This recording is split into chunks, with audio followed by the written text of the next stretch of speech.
குழந்தைகளை தினம் ஒரு அதிகாரம் வாசிக்க வைப்போம். சீராக்கின் ஞானம் அதிகாரம் 27. வருவாயை பெருக்குவதற்காக பலர் பாவம் புரிகின்றனர். செல்வத்திற்காக அலைவோர் தங்கள் கண்களை திருப்பிக் கொள்கின்றனர்.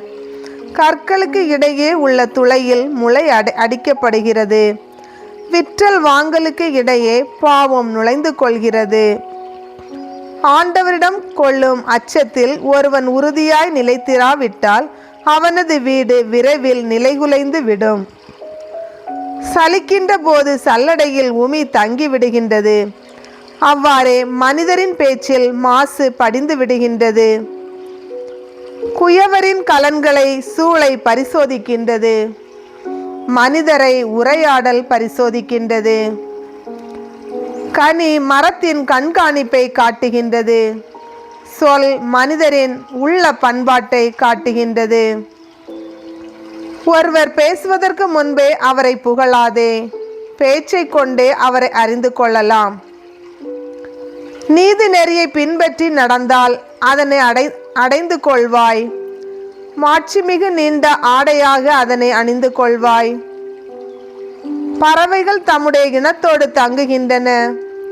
உண்மை அதனை கடைபிடிப்போரிடம் குடிகொள்ளும். இறைக்காக பதுங்கி சிங்கம் காத்திருக்கின்றது. தீமை செய்தவர்களுக்காக பாவம் காத்திருக்கின்றது. இறை பற்றுள்ளோரின் பேச்சு எப்போதும் ஞானம் உள்ளது.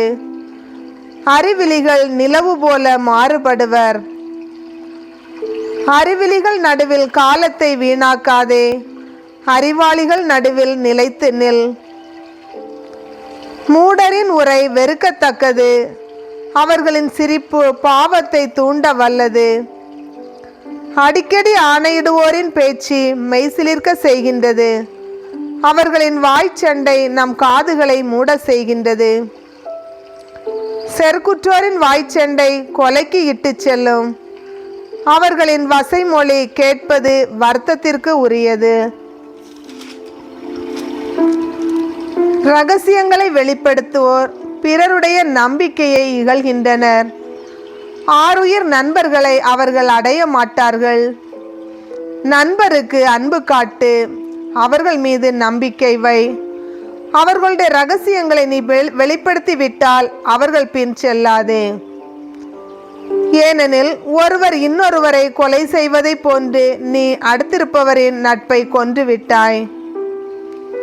உன் கையில் இருந்த பறவையை நழுவ விட்டது போல் அடுத்திருப்பவரை போக விட்டு விட்டாய்.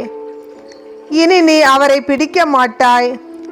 அவரை தொடர்ந்து செல்லாதே, ஏனெனில் அவர் தொலையில் சென்று விட்டார். கண்ணியினின்று தப்பியோடும் மான் போல் ஓடிவிட்டார். காயத்துக்கு கட்டு போடலாம், வசைமொழியை மன்னிக்கலாம். ஆனால் இரகசியங்களை வெளிப்படுத்துவோர் பிறருடைய நம்பிக்கையை இகழ்கின்றனர். கண்ணால் சாடை காட்டுபவர்கள் தீச்செயலுக்கு சூழ்ச்சி செய்கின்றார்கள். அதிலிருந்து யாரும் அவர்களை தடுக்க முடியாது. உன் கண்முன் அவர்கள் தேனொழுக பேசுவார்கள். உன் பேச்சை கேட்டு வியப்படைவார்கள். பின்னால் அவர்கள் பேச்சு மாறிவிடும். உன் சொல்லை கொண்டே உன்னை இடறி விழ செய்வார்கள்.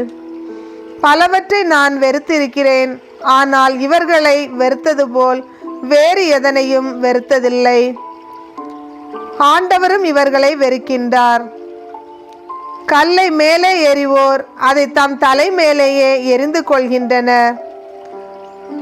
நம்பிக்கை கேடு என்னும் அடி காயங்களை புதுப்பிக்கும். குழி தோண்டுவோர் அதிலேயே விழுவர். கண்ணி வைப்போர் அதிலேயே பிடிபடுவர். தீமை செய்வோரை தீமை திருப்பி தாக்கும். அது எங்கிருந்து வருகிறது என அவர்களுக்கே தெரியாது.